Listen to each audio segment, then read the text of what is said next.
tëj na ci jàmm pour le moment mais résultat yi débat tàmbali na coalition Benno Bokk Yaakaar def nañ conférence de presse démb ci njiital Mimi Touré mi nekkoon seen tête de liste jàpp ni ñoom fi mu ne ni ñoo amee majorité bi waaye yéen ci seen boor contesté ngeen jàpp ni fi mu ne ni montée en puissance gi ngeen def moom tamu tàmbali ci local yi moom moo confirmé wu ci li nga xamante ne mooy législative yi ana yow ban jàngat ak commentaire ngay def ci tolluwaay mbir mi. waaw déjà dañuy ñaawlu li nga xam ne la première ministre Mimi Touré def na ko ci kilifa boo xam ne am na dayoo wi ni mel ci mim réew yaakaar naa résultat ci Sénégal am na ñoo xam ne ñoom lay yoon habilité pour ñu koy joxe rawatina résultat provisoire ak résultat définitif alors que démb soo ko dégloo moom dafa décréter ne ñoom ñoo gagné mu doon loo xam ne nag dugguleet ci ñoom parce que en 2019 ñoo ngi fàttaliku ci soirée électorale bi ci le premier ministre Boun Abdallah Dionne génnoon mu ne ils vont gagner à 58% ak li mu naroon indi ci catastrophe parce que tamit luy suñu problème ñun politiciens yi rawatina ñoom suñu naataango waa Benno Bokk Sénégal mooy ils ont du mal à décrypter le message des Sénégalais parce que démb Sénégalais li ñu wone mooy conflit politique yi nañu noppi di ko àttee ci violence nañ ko àttee ci urne yi parce que avant ñuy dem ci élection yi dafa am moo lu jaaroon suñu digganteeg ñi nga xam ne ñoom lañ doon jonkante lool mooy dafa am foo xam ne dañu fa classé woon ne ay nitu fitna lañu amuñu xam-xam lu nekk ñu wax ñu ko démb bi population bi amee possibilité arbitraire dañu arbitrer dans la paix donc dans cette paix et dans cette sérénité ci la ñu war a évoluer ñun ñëpp képp kuy acteur ci mbir mi nga moytu poser acte boo xam ne mën na jur jéyoo ci dëkk bi te pour que loolu am il faut que ñun ñëpp li ñuy def ñu teg ko ci ay règles ñu teg ko ci droit parce que droit li ko tax a jóg du dara lu dul ay nit bu ñu amee problème ñu atte ko ci jàmm ak salaam maintenant au-delà du fait que moom dafa génn prononcé wu déterminé wu ci contexte boo xam ne du contexte bu baax bi moom li mu wax dara du ci lan moo leen ciy déranger maanaam déjà discours bi message bi déjà le timing li mu wax dafa amul wala déjà timing bi c'est un timing inadapté deuxièmement li mu wax amul parce que dégg nañ ko dem muy citer ay département yoo xam ne li résultat yi wane mooy département yooyu Yewwi Askan Wi moo fa gagné mën naa lim ci département yi le département de Louga le département de Mbour le département de Tivaouane le département de Goudomp le département de Saraya département Afrique du Nord donc yooyu yëpp démb dégg nañ ko ci discours am y compris moom fi nga xam ne nee na mooy base politique am muy Kaolack même foofu dafa lajj te démb bi ñu koy dégg muy wax département yooyu yëpp la jël boole tënk ko ci discours am ne ñoom ñoo fa gagné sax boolewu ci diaspora bi département diaspora bi wala def ci maanaam diaspora bi tudd na fa la département Afrique du Nord bi nga xam ne li résultat yi wane PV originaux yi ñu jot mooy ñoom dañoo lajj foofu ak yeneen département yi benn département daal su ma juumul fi ñuy wax ni mën nañu wax ni peut-être ñoo fa gagné te même foofu visibilité résultat yi ba léegi des na parce que bi may ñëw léegi rek maa ngi gis suñu ndaw yi ñu nekkal tribunal naan ñu ngi xaar PV yi war a jóge Afrique centrale te ñoom nee nañ ñoom ñoo gagné Afrique centrale donc bu weesoo Afrique centrale 8 départements yi nekk ci biir diaspora bi mooy yeneen 7 yëpp opposition bi moo ko gagné donc li mu wax non seulement du dëgg mais moment bi mu ko wax aussi du moment bu baax bi loolu nag bi ñu ko jàngatee ba pare liñ ci jublu rek liñ jàpp ne moom la ci jublu mooy ay une la doon wut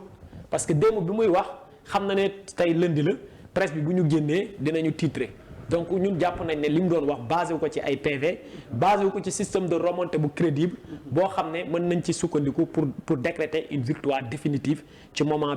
bi mu ko def. alors loolu lañ mën a sukkandiku tey su ma la déggee ngay wax tey bu fekkee moom jàpp na ni résultat yi muy wax am na source bu fiable ba war ko mën a wax yéen à votre niveau tamit am na lu ngeen jàpp ba sukkandiku ci loolu tamit yéen a gagné finalement. tendance yooyu noonu ak ci source ndax débat du fa am ci problème de source ci problème de fiabilité tey ak tranché bi nga xamante ni moom moo war a am ci situation bi. waaw déjà moom basé wul ci source moom elle faisait de la communication parce que source fi mu ci wàllu résultat élection source yi am mooy procès-verbaux yi tey Sénégal yegg nañ ci xarala ci niveau boo xam ne képp ku génn sa centre de vote bu vote bi jeexee boo fa delloo mën nga am résultat yi donc déjà moom amul ay source da doon communiquer source yi nga xam ne moom mooy source yu baax yi muy PV yi ñun ñi ñu jot ñun ñëpp li ñu wane mooy intercoalition Yewwi Askan bi ñoom ñoo remporté scrutin bi te li may wax nii tey boo demee ci ay journaux yoo xam ne dañu leen réputé comme étant des journaux proches du pouvoir dañ koo confirmé dañu ne carrément Yewwi Askan bi prend le devant sur Benno Bokk Sénégal donc moo tax moom ma ne sa sortie c'est pas même un problème de source il y a pas de c'est basé sur aucune source li mu doon def c'était de la communication de la manipulation ak li mu mën a jur parce que démb bi mu ko waxee ñun nit ñi mënoon nañ ko interpréter autrement mu nekk loo xam ne instant bi dëkk bi kenn du xam ne mu demee mais on a été serein ñu continuer di sukkandiku ci suñu PV yi ñu yor continuer suñu liggéey de surveillance du processus électoral parce que moment bi may wax ak yow les tribunaux d'instance ñoo ngi complet résultat au niveau départemental yi après dinañ ko yónnee la cour d'appel de Dakar man ak honorable député Déthié Fall ñu dabu ji ko foofu donc bu ñu demee ba pare cycle boobu noonu dinañu confirmer li nga xam ne moom la sénégalais yi gis li sénégalais yi gis mooy pour la première fois dans l'histoire politique du Sénégal un gouvernement perd la majorité à la suite d'une élection présidentielle loolu nag c'est pas la victoire seulement de Yewwi Askan Wi et de l'intercoalition Wallu Sénégal c'est la victoire du peuple sénégalais. naka lañ ko mën a jàngatee parce que mbir mi ngi tàmbali ca local ya mais ngeen ñëw ci législative yi ngeen confirmer ko mais ñoom ba tey ñu ngi jàpp ni ñoom majorité bi ñoom ñoo ko amee. mais xam nga li nga xam ne élection locale yi moom la ñu wone déjà mooy ñoom perte nañ centre urbain yi maanaam mën nañu wax ne tey les classes moyennes intellectuelles ñoom ils ont perdu ça ils ne gouvernent plus les grandes villes li leen dese woon mooy le monde rural démb gis nañu ñu perte ay Saraya perte ay Goudomp perte Sédhiou perte le département de Louga perte Tivaouane bi nga xam ne ñoom ñoo ko gagné woon muy élection locale yi di élection législative li ñuy wone mooy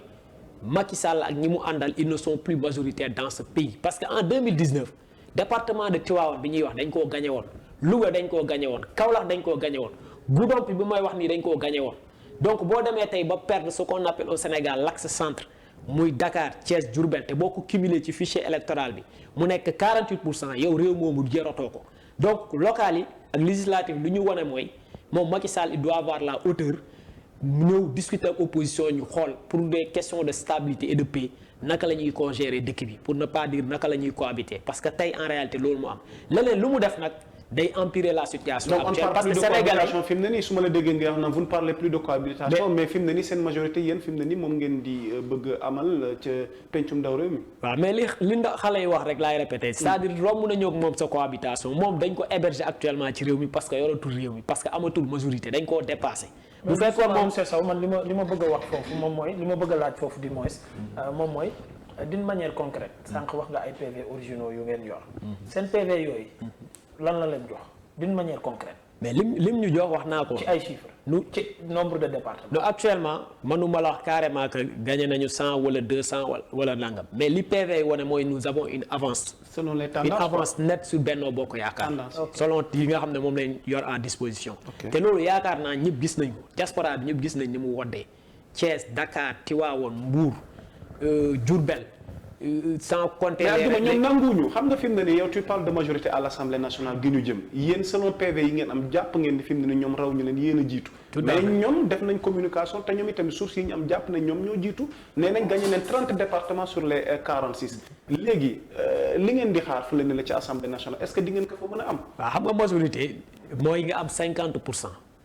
loolu Macky Sall moo ngi ko gëj a am en 2019 2012 premier deuxième tour plus de 50% 2019 mu am 58 local yi amul 50% maanaam local yi ñu jóge nii boo agrégé résultat am yëpp 40 nangam la nekk bu nekkoon présidentielle dañuy dem deuxième tour. li élection législative yi woon a déw mooy électorat am dafa gën a wàcc tey boo ko doon xayma moo ngi au-dessous de 40% donc boo amul 50% amoo majorité. donc actuellement fi ñu mën a wax ni fi ñu toll nii mënuñu wax ne que Benno Bokk Yaakaar am na loo xam ne assemblée boo ko totalisé moom moo ëpp total opposition bi loolu vraiment taxaw di ko wax sax loolu ñàkk respecté sénégalais yi taxaw na leen li mu député yi ñu am ñun bu ñu ko totalisé ñun Benno Bokk Yaakaar moom moo ëpp li opposition bi am intercoalition wàllu Yewwi MPR Aar Sénégal nga ne yow yaa leen ëppale loolu déjà xel nangu ko donc fi ñu toll nii mooy Benno Bokk Yaakaar a perdu sa majorité maintenant dégg nañu Mimi Touré lim ay département foofu aussi damay alerter sénégalais yi département yi bokkuñu poids électoral bokkuñu sax nombre de députés en jeu département yi mu lim démb yu bëri ay Guinguinéo ay Birkilane ay Linguère mais nombre de députés yi nekk foofu en jeu ay benn la par moment 2 par moment au moment où yow Mbacké Pikine Guédiawaye Dakar Thiès Mbour c'est au-delà de 4 députés diaspora bi ñëw nekk 15 députés donc foofu noonu il peut pas y avoir de comparaison yow mënoo ñëw lim ay départements yoo xam ne seen poids électoral benn commune Dakar moo leen ëpp poids électoral nga ñëw lim ci 10 foo ci limee 10 bu ñu la limalee benn département muy Tivaouane day raw ces départements là donc loolu également nañ ci bàyyi xel ñoom pendant les locales ils ont vendu au Sénégal et cela ñëw ne 40 xaw ma ñaata département lañ gagné alors que boo xoolee opposition bi fi mu gagné loolu en termes de potentiel électoral moo ëpp fuuf ñoom département yi ñu gagné conséquence bi mooy ci wàllu limu département ils ont été au-delà de 50% des nombres de départements mais bi ñu ñëwee ci résultat normal bi amuñu 50% de l'électorat. d'accord maintenant ci wàllu ni Mimi doxalee ñu bëri ci yéen dañ koo ñaawlu ne du doxalinu yoon du doxalinu kilifa mais est-ce que du finalement politique bi yëpp ñooy doxalee noonu ndax moom dafa jënn sax wax ay résultats ak ay chiffres rek waaye yéen tamit noonu ngeen di jubilé ci mbedd yi est-ce que du finalement suñu politique yi ñoo dul doxale mukk ak loolu. non xam nga ak kum ci mënti doon ci ñun booy wax rek na fekk li ngay wax na nga ko teg ci dëgg déjà nee naa la moom li mu wax noonu du dëgg parce que am na ay départements yi mu yoo xam ne biral na ko y compris Kaolack gi mu bokk que ñoom ils ont perdu bu loolu weesoo tamit am na loo xam ne war nañ ko nangul sénégalais parce que ñoom ñoo demoon ca centre vote ya dem ci bureau de vote ya yónni fa seen ay ndaw nekk ay mandataires nekk ay plénipotentiaires suñu gañee seen commune génn manifester ne ñoom ñoo gañe loolu dañ leen ko war a nangul donc amul aussi benn disposition boo xam ne day wax que ne nit ñi waruñu jubiler avant l'heure donc de ce point de vue li ñuy bañ mooy ñu am posture comme moom bi mu am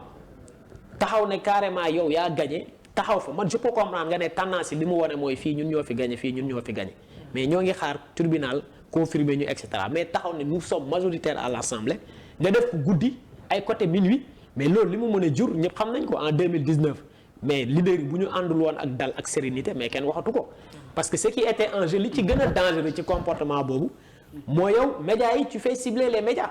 loolu moo ci gën a dangereux parce que fa nga koy waxee ak ko wax foofu noonu nit ñi des fois dañu gis ki ko wax mais fa mu ko waxee la ñuy gis te médias yi comme ni ma ko waxee léegi également li ñu wane mooy ay acteurs yu am solo lañ ci démocratie bi donc buñ say wax wala di fa def dañu xam aussi ban taxawaay lañ ci joxaat yaa Moussa léegi nag ak situation bi lan moo nar a nekk taxawaayu intercoalition bu Yewwi ak Wallu. waaw déjà ñoom li ñu def génn seen déclaration ñun nous ne sommes pas d'accord avec ça parce que tamit démocratie ñaar la c'est la salle mooy fi ñuy taxaw tëgg règle yi après ce sont les urnes mais c'est la rue parce que tamit bu ñu nee la rue nekkuñu naan dañuy woote fitna li am démb mooy sénégalais nee nañ bu ñu sañoon nañ maanaam mbedd mi nañ ko bàyyi bu ñu wutee nañ bàyyi ba dimanche ñu dem atte ko ci urne yi donc li génn ci urne yi bu ñu bëggee jàpp mooy ku nekk na ko respecté mais sinon loolu bu amul dinañu jëfe li nga xam ne constitution moo ñu ko may dinañu génn contester li nga xam ne ñoom lam la ñu bëgg a def mooy manipuler résultats yi sàcc élection yi nga xam ne ñëpp xam nañ ni opposition moo ko gagné parce que bu may wax opposition nekkatuma rek ci intercoalition Wallu Sénégal je parle de tous ceux qui sont partis et qui étaient contre la gouvernance actuelle de Macky Sall parce que démb Sénégalais yi dañu sanctionner une certaine façon de faire la politique une certaine façon de gouverner moom la Sénégalais yi sanctionner démb ñoom nag Sénégalais yi def nañ seen warugar bañ leen woowee ne leen ñëw leen voteel ñu voteel nañu li des nag mooy ñun ñi nga xam ne ñun la ñu voteel ñu sàmm suñu victoire li ñu yoon may dinañ ko dem ba mu jeex dinañ dem ci tribunaux d'instance yi défendre suñuy résultats dinañ dem cour d'appel défendre ko mais parallèlement également nous maintenons en alerte nos militants pour leur dire à tout moment on peut les appeler pour sécuriser pour confirmer victoire bi ñu am parce que loolu aussi constitution moo ñu ko may parce que du ñu nangooti dem ci élection ñu jaare ko ci communication ak ay faux PV ñëw di confisquer la volonté populaire. Mais est-ce qu'il y a eu faux PV? Un autre fait marquant démb mooy l'appel de Racine Talla ca télévision nationale ba di fàttali ay journalistes am ne bu leen di wax ni cohabitation donc wax leen majoritairement maanaam tey Benno Bokk Yaakaar moom moo nekk ci kanam ndax guerre des chiffres ak bataille de communication nar ñoo yóbbee tamit loo xamante mën nañ ko jot dans l'avenir mu di rinku. waaw déjà Sénégal fi ñu toll ci wàllu information guerre des chiffres mënatul am parce que kii mënuma ko opposer ay résultats je sais que am na possibilité moom ci boppam à travers ces réseaux de collecte d'information mu ne ma lii mooy résultat c'est-à-dire gis nga li ñuy naan la démocratie mais mu ko te ay PV ngeen jot maanaam ay PV yoo xam ne cachet original moo ci nekk ngeen di jot jotu leen sa ay texte WhatsApp mais bi amee ñu doon weddi sax gars yi dañoo jël PV yi dugal ko boole kook texte yi benn yoon nga xam ne dootul am wérén mais moo ngi noonu man mii di wax ak yow ñun on a une plateforme boo xam ne c'est géré par plus de 70 jeunes sénégalais ñi koy coordonné ñoo ngi France ñii ñoo ngi Canada ñii ñoo ngi États-Unis démb xale yi dañoo liggéey ba 7 heures la ñuy doog a ñibbi instant bi dañuy dem noppaliku ba midi ñëw continuer di compiler les résultats bu ma la ubbi les plateformes da ngay gis ne résultats yi di yéegi donc ci wàllu xarala foofu la ñu toll donc ay PV ak yi di demee guerre de chiffres mënatul am. bu loolu weesoo Racine Sy a été irresponsable. Racine Talla irresponsable inélégant. li mu def démb loolu lu mel noonu la président Ousmane Sonko doon ŋaññi keroog bi mu ne na ngeen ma seppil micro RTS bi. ba mu ko defee nag juróon na coow mais c'était pas l'institution qui était attaquée l'RTS ou bien la presse mais c'était une certaine façon de faire une certaine façon de gérer la RTS te moom démb en tant que responsable moral de la RTS muy le directeur général en question moo ngi taxaw di influencer média bi di ko orienter di ko jox une ligne éditoriale en public boo xam ne moom la war a adopter donc yu mel noonu mooy tax nga boole média yi ak askan bi non seulement moom li mu wax ça nous arrange pas ça nous intéresse pas parce que Racine Sy a été un des responsables yoo xam ne ils ont été battus dans leur ville à Guédiawaye démb écart de voix bi à Guédiawaye dañu am 22 000 ñoom ñu am mu ko donc dañu confirmer suñu tendance foofu bu ñu nekkoon ci démocratie bu normal ñooñu amatuñu légitimité pour di wax en public parce que tamit ki nga xam ne moom mooy le juge suprême en démocratie c'est le peuple mën nga nekk ci dëkk nag di wax fu ñu la invité nga dem di wax mais bu élection jotee peuple bi ci boppam mooy wax ndax ànd na yow ak àndul ak yow ñu mel ne ay Racine Talla ak ay responsables yu ñu mel sonaloon nit ñi dans l'espace public dañoo war a tirer les conséquences y compris Mimi Touré mi perte Kaolack tirer les conséquences de cette élection là bàyyi ñi nga xam ne ñoom la askan bi wóolu ñu mettre leen au devant de la scène. mais foofu tamit justement par rapport à 14e législature gi ñu jëm que nous réserve l'avenir par rapport ak intercoalition Yewwi ak li nga xamante ni moom mooy wàllu. waaw loolu question la comme toutes les questions bu am solo parce que je me dis que aujourd'hui c'est l'enjeu bi mooy ginnaaw élection démb yi parce que élection démb yi c'est derrière nous li nga xam ne moom la wane mooy peuple bi am nañu confiance ci opposition bi malgré tout ce qu'on a reçu comme critique comme attaque fii dégg nañ fi lu ne on nous a taxé d'immature. mais def ngeen dara tamit nag. ku def dara dégg lu ne. non aljuma def ngeen dara tamit. mais maanaam li ñu def. weesul opposé wu li ñu def. weesuwul nit wax am na yu ci xew yoo xam ne. peut-être xëy na di ngeen ko nar a waxtaanee ci hémicycle ba parce que diggante daaw ak ren li fi faatu ci ay nit tamit ci diggante rinkum goo xam ne opposition bi ak nguur gi tamit loolu bu fàttewul. mais bien sûr bon ci laa bëgg a ñëw c'est-à-dire enjeu élection yi. askan bi daf ñu jox mandat nañu am na yu fi waroon leer te leerul bëgg nañ ngeen leeral ko. yàlla def assemblée nationale bii ñu jël. yoon daf ko may sañ-sañ mu taxaw li ñuy woowe ay commission d'enquête parlementaire composé ko ni mu ko war a composé dem saytu yenn dossiers yi nga wax pour mu leer soit mu nekk ay dossiers judiciaires wala ay dossiers de gouvernance publique yooyu yëpp incha allah ensemble bi dina ci jublu may wax nag naan loolu mooy enjeu bi foofu la ñu war a orienter débat bi parce que askanu Sénégal démb daf ñu àtteeg ñoo xam ne lu nekk taxaw nañ fi wax ñu ko ci plateau yi tuuma bu nekk teg nañ ko ci ñun dem nañu ba bëgg ñoo moomale fitna gi nekk ci réew mi gi ni mel mais démb li résultat yi wane mooy ñoom askanu Sénégal il se retrouve ñun ci li nga xam ne ci loolu la ñuy dox donc vote bi ñu voté wuñu rek pour ay nit wala ay tour mais dañu voté aussi pour un programme parce que bu ko nit ñi fàtte l'intercoalition a mis sur la table un programme boo xam ne dafa jëm ci laal les lois fiscales pour xool naka la ñuy gérer le coût de la vie nag mettre en place ay mécanismes de contrôle comme ces commissions d'enquête parlementaire renforcer le pouvoir de l'Assemblée donc jàpp naa ne tey le débat doit être orienté dans ça et orienté dans ce sens et incha allah gëm naa ne suñu groupe parlementaire wala le groupe de l'opposition bu demee ba toog en bon gentleman républicain démocrate seen contrat de législature boobu dinañ ko proposer ñi nga xam ne moom mooy président Macky Sall ñoo ngi xaar ci moom bu boobaa mu faire esprit d'ouverture et mu nekk démocrate pour une première fois mu déglu opposition bi man tey askanu Sénégal li may xaar ci ñoom mooy am na des débats de bas niveau des accusations infondées yoo xam ne tey waratuñu nangu kenn di leen ci dugal parce que li politique wane aussi ci jamonoy Macky Sall mooy nous avons en face de nous des personnes yoo xam ne suñu poser ay sujets de gouvernance en lieu et place ce qui les intéresse mooy suñu taille suñu teint de suñu xaw ma couleur de la peau c'est-à-dire un débat personnel alors que sénégalais aujourd'hui seen problème mooy naka la ñuy def ba agir ci taxes yi ci impôts yi pour wàññi njëgu essence bi njëgu ceeb bi njëgu diwlin bi ak yi ni mel naka la ñuy fexe ba càmbar contrat yi nga xam ne signé nañ ko ba pare parce que ensemble aussi foofu am na sañ-sañu tey bu gisee ne contrat bi kat intérêt Sénégal dañ ko cee salfaañe mu nationaliser ko wala mu remettre ko en cause donc pour man incha allah opposition foofu la ñuy orienter débat bi mooy ñu fexe ba. mais seen avenir yaa ngi ci delloo léegi mais Yewwi wàllu bi ma doon wax léegi par rapport ak assemblée bi ndax enjeu bi tamit yaa ngi koy wax léegi mi ngi ci seen diggante yéen ñaar coalition yi parce que quoi qu'on puisse dire tamit nous allons vers 2024. te nee ngeen seen compagnonnage bi ci législative la nar a yem après ku nekk dafa nar a jël yoonu boppam. waaw Yewwi bon déjà bu ñu jëlee Yewwi en comme coalition ñun suñu accord dafa dépasser législative yi parce que dañu ne dañuy ànd local ànd législative mais bu ñu ñëwee présidentielle dinañ dem ku nekk ku mën a présenter si candidat nga présenter ko mais bu ñu demee bu kenn ci Yewwi demee deuxième tour tous les autres candidats de Yewwi dañu war a dem soutenir kooku donc loolu c'est une première chose beneen bi également et balaa ma ciy xuus ñoo ngi féliciter les leaders de Wallu et de Yewwi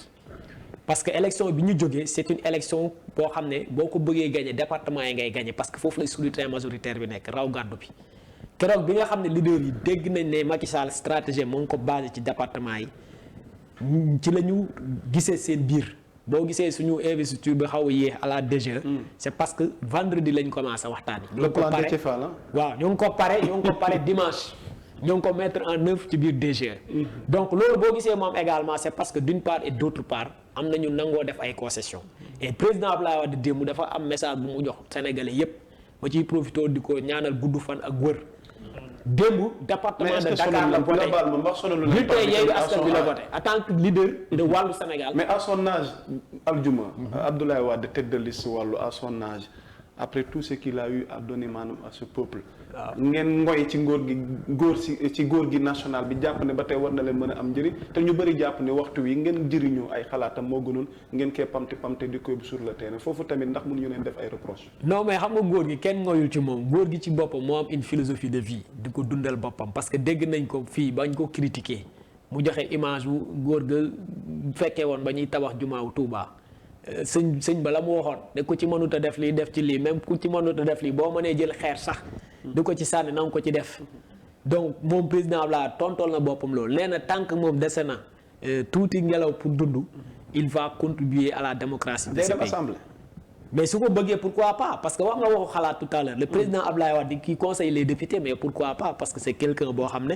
il a totalisé plus de 40 ans de vie politique boo jëlee 27 ans yi mu def opposition. ak 12 ans yi mu def góor gi moom wutul dara. góor gi mënuñu ko utiliser image am utiliser orange rek. non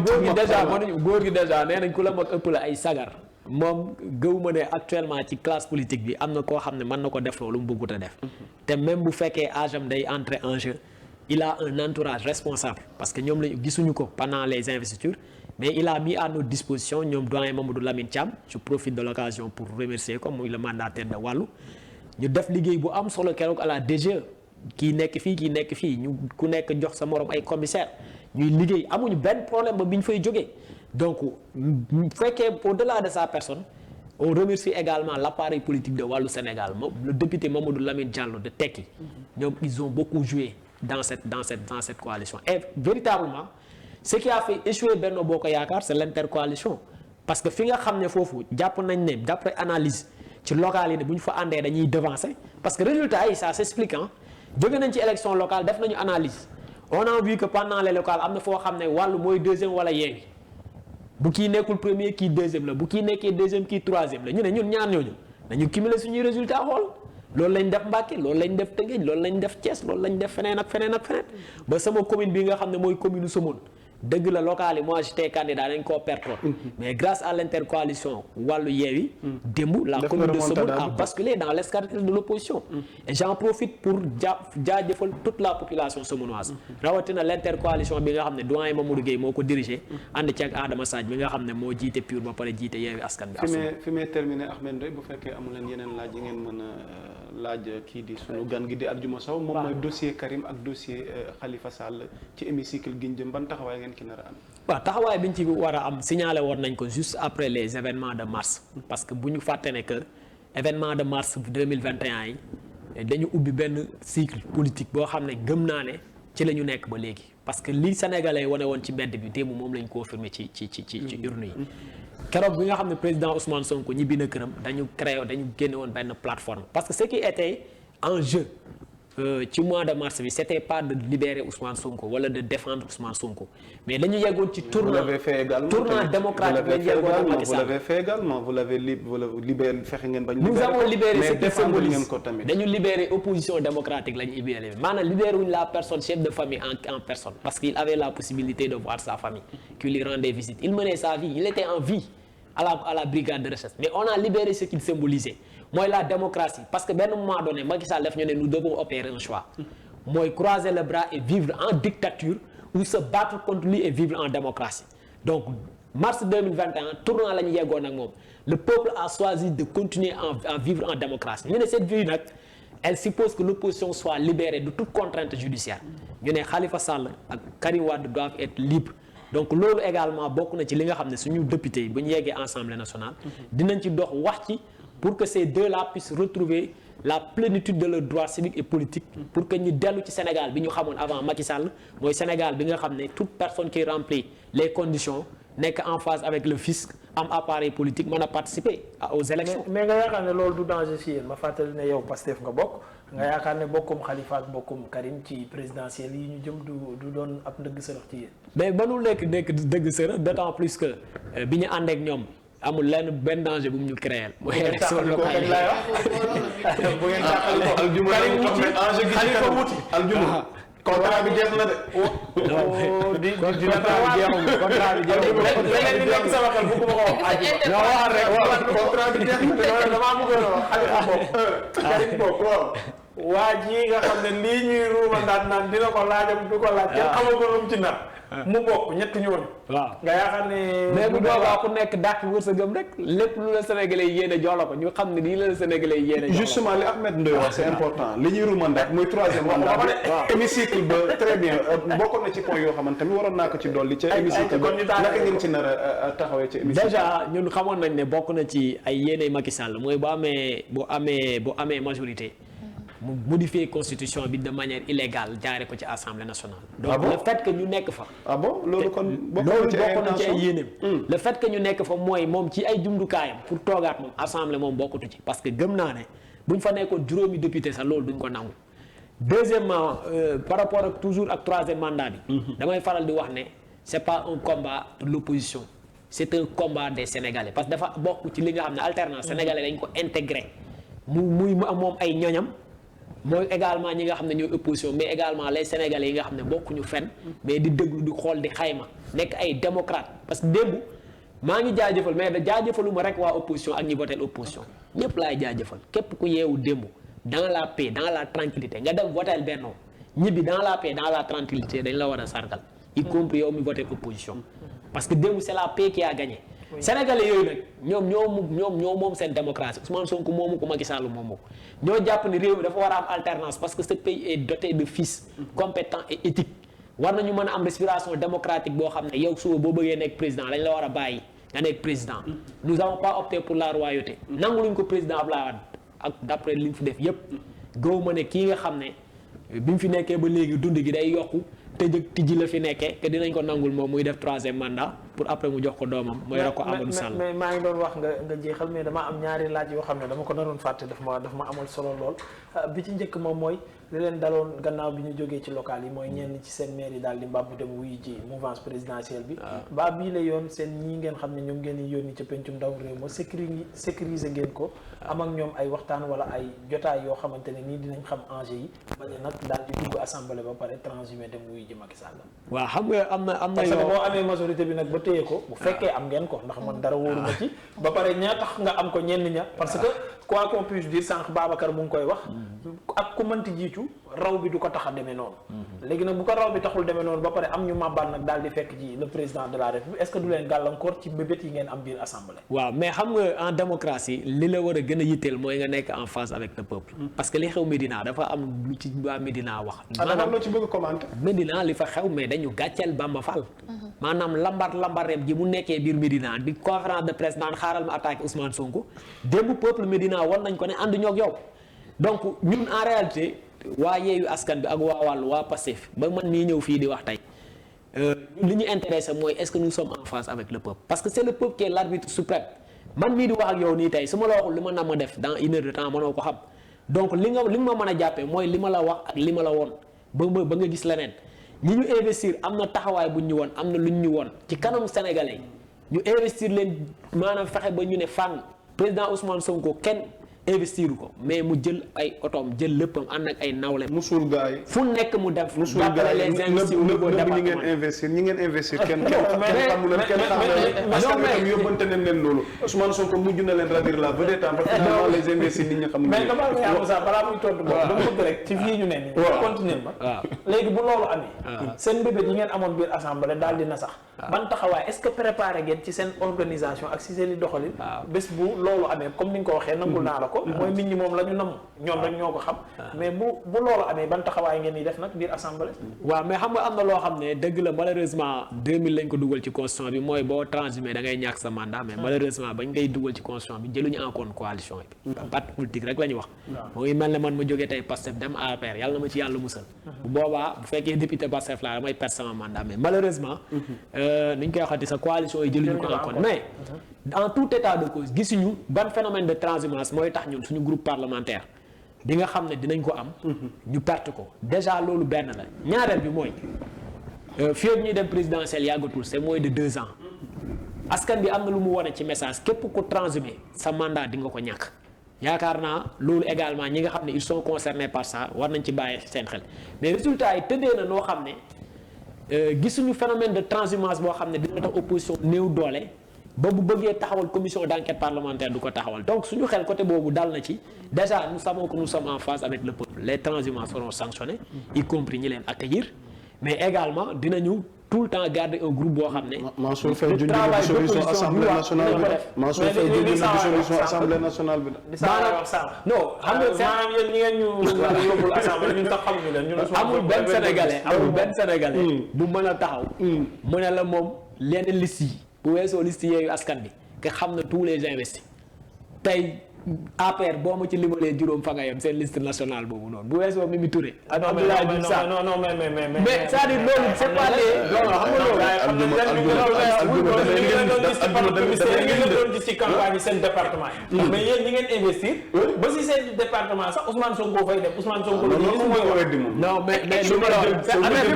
fi mu toll nii ñi ngeen ñu nar a yóbbul assemblée xamuñu leen. mais nag je vous rassure. ce sont des personnes dignes et honnêtes moi j'en connais beaucoup. mais li ma wax problème bi du question Ousmane Sonko li mu def dañ ko ci war a sant gërëm ko ci c'est la première fois. suul na gars